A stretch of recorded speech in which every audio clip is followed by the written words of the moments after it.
History Month, and why not talk finance with Cindy Couyoumjian? Did I say it right? Couyoumjian. Did I say it right, Cindy? Perfect. Perfect. Good. I'm on a good roll. That's good. I'm happy about that. Cindy, how are you doing today? I'm doing great, Brad. Thanks for having me. So let's first talk about the book that you wrote. This is a very important book. Am I right? Absolutely. Redefining financial literacy. So It comes out April 6th. It's on Amazon. Unlocking hidden forces of your financial future.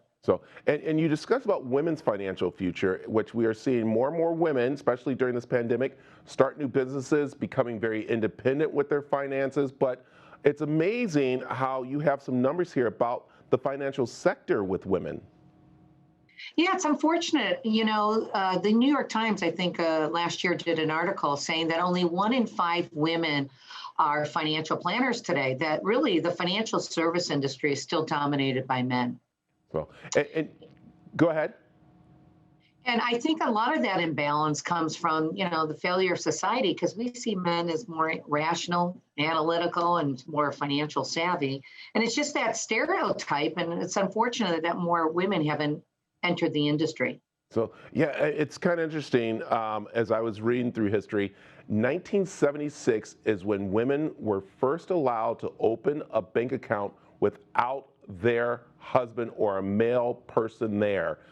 And that brings us to now with women and their finances. And you're on a mission to say, you know what, ladies, we got to be independent with our finances today. Absolutely. Women need to be inspired. They need to be motivated that they are as capable as men. And women can't, push it over to their husbands. Oh, my husband takes care of my finances. Because in the next 10 years, women are going to dominate 2/3 of the wealth in this country. And how to gain power is knowledge, financial literacy, to get on equal grounds with men. So, okay, let's break the myth and let's start talking about women in the stock market, because I think that's always been a man's game, but we're seeing more women jump into the stock market business. I mean, look at Kathy Wood. She's one of the top money managers right now, and she's a woman, and they're writing that women are going to do really well in the money business. Yeah, I mean, women are jumping into the stock market, but that also the research is that women want knowledge. They want to be empowered with information so that they don't make mistakes, even though women score very low on a financial literacy test to men.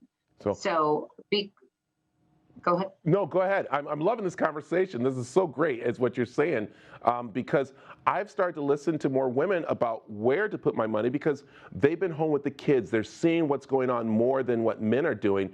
They are pretty much becoming the financial go-to people right now.